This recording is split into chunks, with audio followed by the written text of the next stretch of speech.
Hello friends, welcome back to our channel. Friends, ఈ వీడియోలో మనం ఈరోజు అన్ని న్యూస్ పేపర్లో వచ్చినటువంటి ఇంపార్టెంట్ ఎడ్యుకేషన్ అప్డేట్స్తో పాటు చాలా ముఖ్యమైనటువంటి కరెంట్ అఫైర్స్ కూడా రావడం జరిగింది. సో వాటన్నిటి గురించి వన్ బై వన్ ఈ వీడియోలో అయితే చూద్దాం. వీడియో చూస్తున్న ప్రతి ఒక్కరు వీడియోని ఖచ్చితంగా లైక్ చేయండి. డైలీ 1 to 2 hours వర్క్ చేసి దాదాపుగా 8 న్యూస్ పేపర్ చదివి ఇన్ఫర్మేషన్ మీకు అయితే అందించడం జరుగుతుంది. చాలామంది మన వీడియోస్ని చూస్తున్నారు కానీ లైక్ చేయట్లేదు. ఖచ్చితంగా లైక్ చేయండి. వీడియోకి అయితే నేను 1000 లైక్స్ ఎక్స్పెక్ట్ చేస్తున్నాను. సో ఇదివరకైతే యూజ్ ఉంటుందో వారికి షేర్ చేయండి. అదేవిధంగా సబ్స్క్రైబ్ చేసుకొని చూడండి. రెగ్యులర్గా మీకు జాబ్ అప్డేట్స్ అంతాయి. మన ఛానల్కి సంబంధించిన టెలిగ్రామ్ గ్రూప్లో కూడా జాయిన్ కాండి. సో దాంట్లో కూడా రెగ్యులర్గా జాబ్ అప్డేట్ షేర్ చేస్తున్నాను. మీకు చాలా యూజ్ ఉంటుంది. ఆ గ్రూప్లో కంపల్సరీ జాయిన్ కాండి. ఫ్రెండ్స్, మన ఛానల్ ద్వారా గ్రూప్ 2 అదేవిధంగా గ్రూప్ 3కి సంబంధించి అన్ని సబ్జెక్టులతో కూడినటువంటి టెస్ట్ సిరీస్ అనేది మన యాప్లోకి తీసుకురావడం జరిగింది. సో దీనిలో మొత్తం మీకు 250 టెస్టులు అయితే ఉంటాయి. ప్రశ్నలు తెలుగు మరియు ఇంగ్లీష్ మీడియంలో అయితే ఉంటాయి. సబ్జెక్ట్ వైజ్గా టెస్టులు ఉంటాయి. గ్రాండ్ టెస్ట్లు అయితే కూడా ఉండడం జరుగుతుంది. సో ప్రజెంట్ దీనిపైన 50% ఆఫర్ కూడా ఉంది. ఇంకా అదే కాకుండా తెలంగాణ కల్చర్కి సంబంధించుకోవచ్చు. అదేవిధంగా ప్రభుత్వ పథకాలకు సంబంధించినటువంటి టాప్ 100 బిట్స్కి సంబంధించినటువంటి గ్రాండ్ టెస్టులు కూడా ఉన్నాయి. అండ్ ఇండియన్ పాలిటిక్స్ సంబంధించిన టెస్ట్ సిరీస్ కావచ్చు. అదేవిధంగా తెలంగాణ చరిత్ర, తెలంగాణ ఉద్యమ చరిత్ర, జనరల్ సైన్స్కి సంబంధించినటువంటి టెస్ట్ సిరీస్తో పాటు జనరల్ స్టడీస్కి సంబంధించినటువంటి షార్ట్ హ్యాండ్ రైటింగ్ నోట్స్ కూడా మన యాప్లో అందుబాటులో ఉంది. కరెంట్ అఫైర్స్ పీడిఎఫ్ కూడా పర్ మంత్కు 20 రూపీస్ చొప్పున చెల్లించి మీరు పీడిఎఫ్ను డౌన్లోడ్ చేసుకొని ప్రింట్ తీసుకోవచ్చు. యాప్ లింక్ కింద డిస్క్రిప్షన్లో ఉంటుంది. ఒకసారి డౌన్లోడ్ చేసుకొని సో అక్కడ శాంపిల్ టెస్ట్లు, శాంపిల్ పీడిఎఫ్స్ ఉంటాయి. చూసిన తర్వాత నచ్చితే దానికి సంబంధించిన కోర్స్ అయితే తీసుకోండి.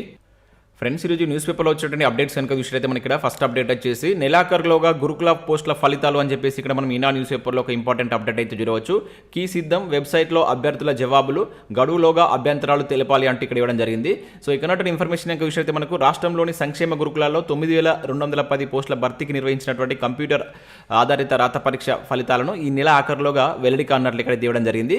సో ఆగస్టు 1 నుంచి 23 వరకు మొత్తం 19 పని దినాల్లో జరిగినటువంటి పరీక్షలు ప్రశాంతంగా ముగిశాయి. ఈ పోస్టులకు రాష్ట్ర వ్యాప్తంగా 2,66,000 మంది దరఖాస్తు చేసుకున్నారు. సో మొత్తం 17 జిల్లాల్లో 104 కేంద్రాల్లో రోజుకు 3 షిఫ్ట్ల చొప్పున రాత పరీక్షలను అయితే గురుకుల బోర్డు నిర్వహించింది. సో వీటికి సగటున 75.68% మంది హాజరైనట్లు బోర్డు కార్యనిర్వాహక అధికారి అయినటువంటి మల్లయ్య భట్ తెలిపారు.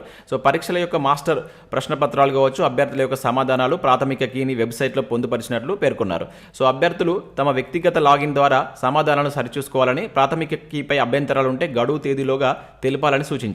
అభ్యంతరాలు లాగిన్ ఐడి ద్వారా మాత్రమే తెలపాలని, ఈమెయిల్స్ కానీ వ్యక్తిగత రాతపూర్వక అభ్యంతరాలు స్వీకరించబోయని చెప్పేసి ఇక్కడ స్పష్టం చేసినట్లు చూడవచ్చు. దాంతోపాటు చివరి 3 రోజుల్లోనే కీ విడుదల అని చెప్పేసి ఇచ్చారు.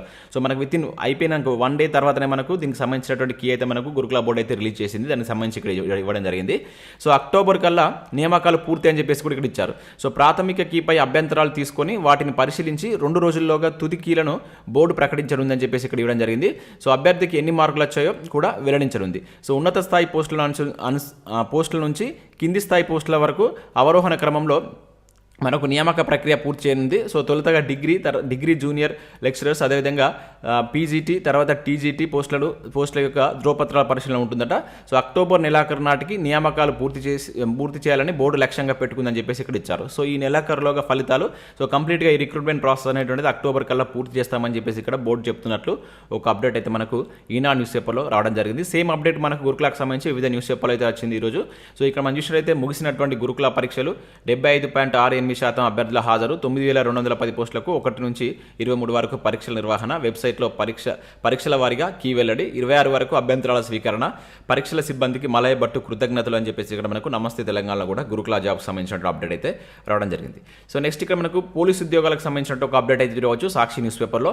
సెప్టెంబర్ 3వ వారంలోగా కానిస్టేబుల్ ఫలితాలు అంటే ఇక్కడ ఒక అప్డేట్ మనకు ఇవ్వడం జరిగింది. సో అభ్యర్థుల యొక్క తుది ఎంపిక జాబితాపై పోలీస్ రిక్రూట్మెంట్ బోర్డు కసరత్తు, వివిధ విభాగాల్లో 16,929 పోస్టులు అని చెప్పేసి ఇక్కడ ఇచ్చారు. సో మనకు నిన్నటి ఈనా న్యూస్ పేపర్లో కనుక విషయాలైతే ఈ మంత్ ఎండింగ్ వరకు లేదంటే నెక్స్ట్ మంత్ ఫస్ట్ వీక్లో రిజల్ట్స్ ఇస్తారని చెప్పేసి అయితే మనకు ఈనాడులో రాయడం జరిగింది. కాకపోతే ఈరోజు సాక్షి న్యూస్ పేపర్లో డిఫరెంట్గా అయితే న్యూస్ అయితే వచ్చింది. సో ఇప్పటివరకు అయితే మనకు TSPSC మాత్రం ఎటువంటి అఫీషియల్ అప్డేట్ అయితే ఇవ్వలేదు. ఇది వివిధ న్యూస్ పేపర్లో ఇచ్చినటువంటి ఇన్ఫర్మేషన్, అది మీరు అర్థం చేసుకోండి. సో ఇక్కడ మనకి దీనిలో ఇచ్చినటువంటి ఇన్ఫర్మేషన్ చూసినట్లయితే కానిస్టేబుల్ తుది ఎంపిక జాబితా సెప్టెంబర్ 3వ వారంలో విడుదల కానున్నట్లు విశ్వసనీయ సమాచారం అని చెప్పేసి ఇక్కడ ఇచ్చారు. వివిధ విభాగాల్లోని కానిస్టేబుల్ పోస్టులకు ఎంపికైనటువంటి అభ్యర్థుల యొక్క జాబితా వెల్లడిపై పోలీస్ నియామక మండలి కసరత్తు ముమ్మరం చేసింది. పోలీస్ శాఖలు వివిధ విభాగాల్లో మనకు జైలు శాఖ కావచ్చు, అగ్నిమాపక శాఖ, రవాణా, ఎక్సైజ్ శాఖల్లో కలిపి మొత్తం 16,929 కానిస్టేబుల్ పోస్టుల భర్తీ చేయనున్నారు. ఇప్పటికే తుదిరాత పరీక్షలో అర్హత సాధించిన వారి యొక్క ఫలితాలను మే 30న పోలీస్ నియామక మండలి వెల్లడించినటువంటి విషయం తెలిసిందే. జూన్ 1వ తేదీన ధ్రువపత్రాల పరిశీలన ప్రక్రియ కూడా పూర్తి చేసింది. సో గత కొన్ని రిక్రూట్మెంట్ల మాదిరిగానే ఈసారి కూడా ముందుగానే మనకు SI పోస్టుల తుది ఎంపిక జాబితాను బోర్డు అధికారులు వెల్లడించారు. ఇచ్చారు. సో ప్రస్తుతం వారి యొక్క నియామక ప్రక్రియ అయితే తుది దశలో ఉంది. ప్రస్తుతం ఎస్బీ ఎంక్వైరీ కావచ్చు, మెడికల్ టెస్ట్ నడుస్తుందని చెప్పేసి ఇక్కడ ఇచ్చారు. ఈ నెలాఖరుకు నాటికి ఈ ఎస్ఐ శిక్షణ ప్రారంభిస్తారని చెప్పేసి కూడా ఇవ్వడం జరిగింది. సో ఈ నేపథ్యంలో రిక్రూట్మెంట్ బోర్డు అధికారులు కానిస్టేబుల్ ఫలితాలపై దృష్టి సారించారు. సో మొత్తం 101,600 మంది అభ్యర్థులు తుది అర్హత సాధించిన వారిలో అయితే ఉన్నారు. సో వీరికి సంబంధించినటువంటి అన్ని రికార్డులు కావచ్చు, ఆయా జోన్లు, పోలీస్ రెవెన్యూ జిల్లాలు, సామాజిక వర్గాల వారిగా ఎంపిక ప్రక్రియ ప్రస్తుతం కొనసాగుతుంది. తుది పోటీలో ఉన్న వారిలో సో ప్రతి 6 ఒకరికి ఉద్యోగం వచ్చేటువంటి అవకాశం ఉన్నట్లు సమాచారం. మొత్తం ప్రక్రియ ముగిసేందుకు మరో 3 నుంచి 4 వారాల సమయం పడుతుందని చెప్పేసి ఇక్కడ మనకు సాక్షి న్యూస్ పేపర్లో అయితే రాశారు. నిన్నటి న్యూస్ పేపర్లో డిఫరెంట్ రాశారు. సో మనకు ఒక్కొక్క న్యూస్ పేపర్ ఒక్కొక్క రకంగా అయితే వస్తుంది. మనకు TSLPRB నుంచి మాత్రం ఇప్పటివరకు ఎటువంటి అఫీషియల్ అప్డేట్ రాలేదు. అది అభ్యర్థులు అయితే అర్థం చేసుకోండి. ఇక నెక్స్ట్ విషయం అయితే ఎంపికైనటువంటి ఎస్ఐ అదేవిధంగా ఏఎస్ఐ అభ్యర్థుల యొక్క వైద్య పరీక్షలు అంటూ కూడా ఇచ్చారు. సో ఇక మనకు పోలీస్ శాఖలో వివిధ విభాగాల్లో రాత పరీక్షలు ఎంపికైనటువంటి అభ్యర్థులకు ఈ నెల 26 నుంచి 28 వరకు వైద్య పరీక్షలు నిర్వహించినట్టు రాజన్న సిరిసిల్ల జోన్ మనకు DIG రమేష్ నాయుడు ఒక ప్రకటనలో తెలిపినట్టు ఇక్కడ జరగవచ్చు. సో వరంగల్ ప్రభుత్వ ఆసుపత్రిలో ఈ వైద్య పరీక్ష నిర్వహిస్తున్నారు. సో ఎస్ఐ ఏఎస్ఐ ఉద్యోగ నియామకాలకు జోన్ నుంచి ఏదైతే మనకు రాజన్న సిరిసిల్ల జోన్ నుంచి 45 మంది అభ్యర్థులు ఎంపికైనట్లు ఇక్కడ మనకి జరగవచ్చు. ఇది ఓన్లీ రాజన్న సిరిసిల్ల జోన్కు సంబంధించినటువంటి అప్డేట్ ఇది. ఇక నెక్స్ట్ విషయం అయితే ఇకపై ఏటా 2 సార్లు బోర్డ్ ఎగ్జామ్స్ అని చెప్పేసి ఇక్కడ ఒక అప్డేట్ అయితే రావడం జరిగింది. కొత్త కరిక్యులం రూపొందించినటువంటి కేంద్ర విద్యాశాఖ. సో విద్యా విధానంలో కేంద్ర ప్రభుత్వం కీలక మార్పులు చేస్తుంది. కొత్త ఎడ్యుకేషన్ పాలసీకి అనుగుణంగా సో మనకు న్యూ కరిక్యులం ఫ్రేమ్వర్క్ని అయితే రూపొందించింది. సో ఇస్రో మాజీ చీఫ్ కస్తూరి రంగన్, ఇది ఇంపార్టెంట్ అండి, మనకు కరెంట్ అఫైర్స్ కూడా అడగవచ్చు. సో దీనికి ఎవరు ఈ నూతన విద్యా విధానానికి ఎవరు చైర్మన్గా చేశారని అడగవచ్చు. కస్తూరి రంగన్ నేతృత్వంలో కేంద్ర విద్యాశాఖ ఏర్పాటు చేసినటువంటి నేషనల్ స్టీరింగ్ కమిటీ మనకి NCFను తయారు చేసినట్లు ఇక్కడ జరగవచ్చు. సో దీని ప్రకారం మనం చూసినట్లయితే ఇకపై ఏడాదికి 2 సార్లు బోర్డు ఎగ్జామ్స్ నిర్వహిస్తారు. సో విద్యార్థులు తమకు ఆయా సబ్జెక్టులో వచ్చినటువంటి బెస్ట్ స్కోర్ను ఎంచుకునేటువంటి అవకాశం అయితే ఉంటుంది. ఇది స్టూడెంట్లపై పరీక్షల యొక్క ఒత్తిడి తగ్గించడంతో పాటు వాళ్ళు ప్రిపేర్ అయ్యేందుకు తగినంత సమయం ఇచ్చేందుకు కూడా ఉపయోగపడుతుందని చెప్పేసి కేంద్ర విద్యాశాఖ పేర్కొన్నట్లు ఇక్కడైతే మనకు ఒక అప్డేట్ జరగవచ్చు. అంటే ఇక yearly 2 times board exams conduct చేయాలని చెప్పేసి మనకు నూతన విద్యా విధానం మనకు ఒక తీర్మానం చేసినట్టుగా ఇక్కడ ఒక అప్డేట్ అయితే మనం జరగవచ్చు. నెక్స్ట్ మరొక ఇంపార్టెంట్ అప్డేట్ ఇక్కడ జరగవచ్చు. సో KU దూర విద్యలో UG PG అని చెప్పేసి ఇక్కడ జరగవచ్చు. So Warangal Kakatiya university school of education learning and continuing education దూర విద్యలో సో ఇక్కడ మనకు కొన్ని కోర్సుల ప్రవేశానికి అయితే దరఖాస్తులు ఆహ్వానిస్తున్నారు. సో ఎవరైతే డిస్టెన్స్ లెర్నింగ్ చేయాలనుకున్న వాళ్ళు సో ఇక్కడ డిగ్రీ కావచ్చు, PG, అదేవిధంగా డిప్లొమాకి సంబంధించినటువంటి ఇక్కడ సబ్జెక్టులు కావచ్చు, ఇంకా సర్టిఫికేట్ అంటే లైబ్రరీ అండ్ ఇన్ఫర్మేషన్ సైన్స్ కావచ్చు, ఇంకా అదే కాకుండా ఇక్కడ మనకి ఏదైతే మ్యూజిక్ కావచ్చు, మిమిక్రీ, ఆర్ట్కి సంబంధించినటువంటి వాటి కూడా మీరు ఇక్కడ దూర విద్యలో అయితే చేయవచ్చు. సో చాలా మంచి అవకాశం. ఎవరికైనా ఇంట్రెస్ట్ ఉన్నట్లయితే సో నెక్స్ట్ మంత్ 11th లోపు మీరైతే వీరికి ఆన్లైన్లో అప్లై చేసుకోవాల్సి అయితే ఉంటుంది. మనకు KU SDLCకి సంబంధించినటువంటి నోటిఫికేషన్ అయితే రావడం జరిగింది. సో ఇంట్రెస్టెడ్ క్యాండిడేట్స్ ఉన్నట్లయితే అప్లై చేసుకోండి. ఇక నెక్స్ట్ చూసినట్లయితే ఇక్కడ ఈనాడు ప్రతిభకు సంబంధించి చూసినట్లయితే మనకి ఇక్కడ జల కాలుష్యానికి సంబంధించిన దానిపైన ఒక ఆర్టికల్ అయితే వచ్చింది. దాంతోపాటు ఇక్కడ ఆమ్లాలు, క్షారాలు అనేటువంటి టాపిక్ పైన జనరల్ స్టడీస్ విభాగానికి సంబంధించినట్టు ఒక బిడ్ బ్యాంక్ అయితే వచ్చింది. సో దీన్ని కూడా డౌన్లోడ్ చేసుకొని ప్రాక్టీస్ చేసేటువంటి ప్రయత్నం చేయండి. సో ఇవి మనకు వివిధ న్యూస్ పేపర్లో వచ్చినటువంటి education updates. Next current affairs చూద్దాం. చాలా ఇంపార్టెంట్ కరెంట్ అఫైర్స్ అయితే రావడం జరిగింది. స్కిప్ చేయకుండా ఎండ్ వరకు చూడండి. చూసే ప్రతి ఒక్కరు ఖచ్చితంగా లైక్ చేయండి. ఒకటే వీడియోలో మీకు ఎడ్యుకేషన్ అప్డేట్స్ అదేవిధంగా కరెంట్ అఫైర్స్ అయితే కలిపి అందించడం జరుగుతుంది. ఖచ్చితంగా లైక్ చేసి మీ మిత్రులకైతే షేర్ చేయండి. సో ఇక్కడ మన ఫస్ట్ కరెంట్ అఫైర్ కనుక విషయం అయితే చందమామ అందిన రోజు, భారత జాతి మురిసిన రోజు అని చెప్పేసి ఇక్కడ మనకు చంద్రయాన్ 3కి సంబంధించి ఈరోజు దాదాపు మనకు అన్ని న్యూస్ పేపర్లో చాలా ఇన్ఫర్మేషన్ అయితే రావడం జరిగింది. సో ఇక్కడ మనం చూసినట్లయితే జాబిలిపై దిగ్విజయంగా చంద్రయాన్ 3 ల్యాండింగ్. సో దక్షిణ ధ్రువం వద్ద సురక్షితంగా దిగినటువంటి విక్రమ్ అని చెప్పేసి ఇక్కడ చూడవచ్చు. సో జాబిల్లి దక్షిణ ధ్రువం వద్ద వ్యోమనౌకను దింపినటువంటి తొలి దేశంగా భారత్ అయితే రికార్డు సృష్టించింది. అయితే ఇక్కడ చంద్రుడి పైన సాఫ్ట్ ల్యాండింగ్ సాధించినటువంటి 4వ దేశంగా మన భారత్ అయితే రికార్డు సృష్టించడం జరిగింది. మనకంటే ముందున్నటువంటి 3 దేశాలు కనుక విషయం అయితే ఫస్ట్ వచ్చేసి మనకు అమెరికా, దాని తర్వాత చైనా, తర్వాత రష్యా, సోవియట్ యూనియన్. సో గతంలో ఈ ఘనతను అయితే సాధించాయి. సో ఇక్కడ మనం చూసినట్టయితే జాబిల్లి చేరేందుకు చంద్రయాన్ 3కి ప్రయాణించినటువంటి డేస్ చూసినట్టయితే 41 డేస్ అని చెప్పేసి ఇక్కడ ఇవ్వడం జరిగింది.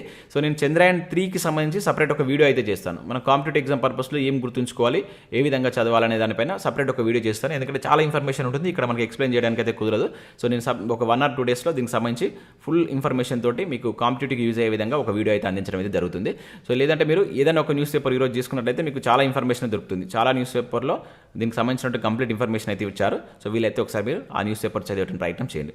ఇక నెక్స్ట్ విషయం అయితే నేల కొరిగినటువంటి గణిత శిఖరం అని చెప్పేసి ఇక్కడ ఒక ఇంపార్టెంట్ కరెంట్ అఫైర్ చూడవచ్చు. సో విశ్వవిఖ్యాత శాస్త్రవేత్త సిఆర్ రావు కన్నుమూత 2001లో పద్మ విభూషణ్ పురస్కారం 19 దేశాల నుంచి 39 గౌరవ డాక్టరేట్లు ఆయన సొంతమో చూడవచ్చు. సో రీసెంట్గా మనకు TSPSC కండక్ట్ చేసినటువంటి ఎగ్జామ్స్లో 2 సార్లు ఈయన పైన క్వశ్చన్ అడగడం జరిగింది. సో ఇతను చనిపోవడం జరిగింది నిన్న. సో దానికి సంబంధించిన అప్డేట్ కూడా రావడం జరిగింది.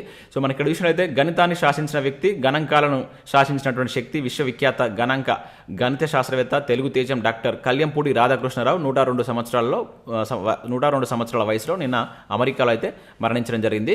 సో దీనికి సంబంధించి ఇక్కడ ఇతను సంబంధించి చూసినట్లయితే ఇతనికి భారత ప్రభుత్వం 1968లో పద్మభూషణ్ ఇచ్చింది. సో ఇవన్నీ గుర్తుంచుకోండి, ఇంపార్టెంట్. 1968లో పద్మభూషణ్, 2001లో పద్మ విభూషణ్ పురస్కారాలతో సత్కరించింది. అయితే మనకు రీసెంట్గా 2023కు సంబంధించి కూడా ఇక్కడ మనకి ఏదైతే గణిత శాస్త్రంలో నోబెల్గా పిలిచేటువంటి, ఇక్కడ నోబెల్ బహుమతికి సమానమైనటువంటి ఇంటర్నేషనల్ ప్రైజ్ ఆఫ్ స్టాటిస్టిక్స్ 2023 అవార్డును కూడా ఇతను ఈ ఇయర్ అయితే అందుకోవడం జరిగిందనమాట. సో ఇది కూడా దీనికి సంబంధించి మనకు రీసెంట్గా జరిగినటువంటి ఎగ్జామ్లో 2 times క్వశ్చన్ అడిగారు. 2 ఎగ్జామ్స్లో దీని మీద క్వశ్చన్ అడిగిండు, ఎవరికి ఈ బహుమతి వచ్చిందని చెప్పేసి కళ్యంపూడి రాధాకృష్ణరావుకి అయితే రావడం జరిగిందనమాట.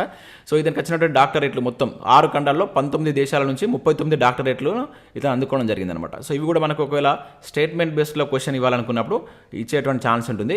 ఇతను 1920లో మనకు సెప్టెంబర్ 10న కర్ణాటక రాష్ట్రంలో ఉన్నటువంటి బళ్ళారి జిల్లా హడగలిలో తెలుగు కుటుంబంలో జన్మించినటువంటి వ్యక్తి అనమాట. సో ఏ రాష్ట్రంలో జన్మించాడు అని అడిగితే సో ఇది కూడా మనం గుర్తుంచుకోవాల్సి అయితే ఉంటుంది.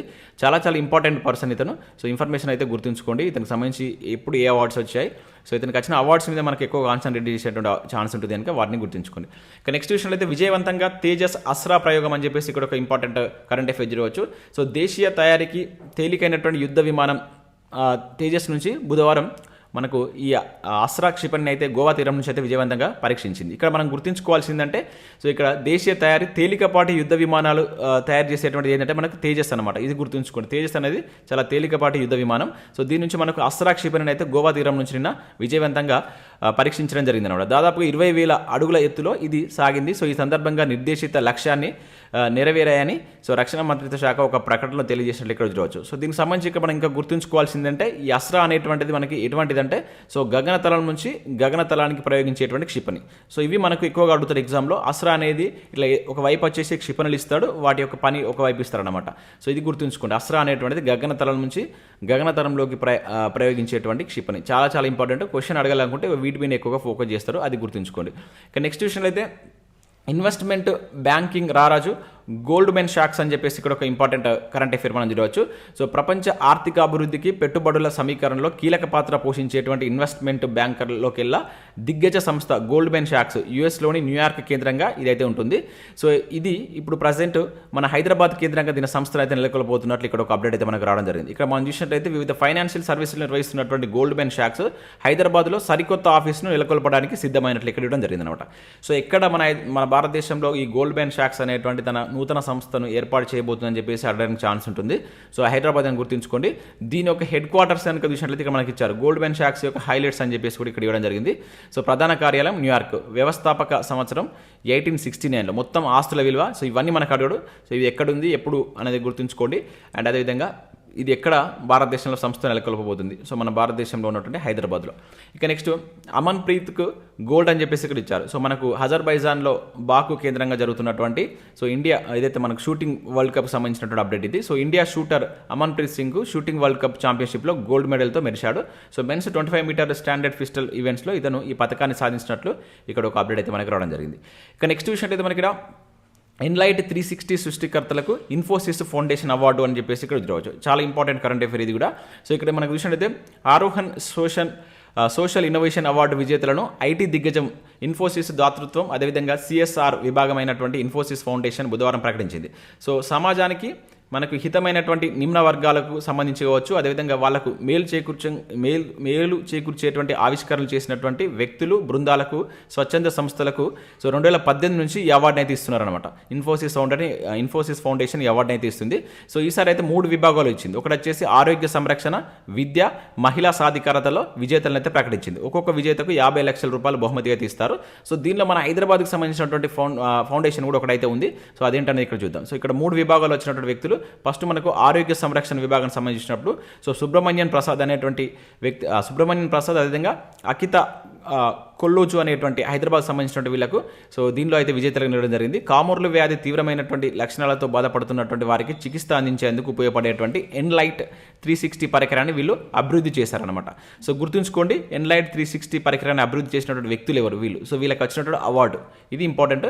దాంతోపాటు ఇక్కడ విద్యకు సంబంధించి మనకు చూసినట్లయితే సీతారాం మూతంగి, అదేవిధంగా బెంగళూరు సంబంధించిన పర్సన్. సో చూపు లేనటువంటి వాళ్ళకు సో కృత్రిమ మేధ సహాయంతో వస్తువులను, ప్రజలను, కరెన్సీని గుర్తించేందుకు, దూరాన్ని లెక్కించేందుకు, పుస్తకాలు చదవడంలో ఉపయోగపడేందుకు స్మార్ట్ విజన్ గ్లాసెస్ అని తయారు చేయడం జరిగిందండి వీళ్ళు. సో దీనికి గాను వీళ్ళకు సో ఈ విభాగంలో ఈ ఇన్ఫోసిస్ అవార్డుని అయితే ఇచ్చారు. దాంతోపాటు ఇక్కడ మహిళా సాధికారతకు సంబంధించి చూసినట్లయితే మనకు సో ఇక్కడ షెల్టర్ అసోసియేషన్కు, పూణేలో ఉన్నటువంటి షెల్టర్ అసోసియేషన్కి అయితే ఇవ్వడం జరిగింది. పట్టణాల్లో అట్టడుగు వర్గాల్లో మహిళల కోసం 1 హోమ్ 1 టాయిలెట్ పేరుతో ఒక విధానాన్ని వీళ్ళు రూపొందించారు. సో ఇందుకు వీళ్ళకి ఈ విభాగంలో అవార్డు ఇచ్చినట్లు ఇక్కడ చూడవచ్చు. సో ముగ్గురి పేర్లు గుర్తుంచుకొని 3 అవార్డ్స్లో వచ్చినటువంటి వాటిని కూడా గుర్తుంచుకునే ప్రయత్నం చేయండి. సో నెక్స్ట్ ఇక్కడ విజయ సారథులు అని చెప్పేసి మనకు ఏదైతే ఇస్రోకి సంబంధించిన అప్డేట్ ఇది నేను సపరేట్ వీడియో అయితే మీకు చేస్తాను.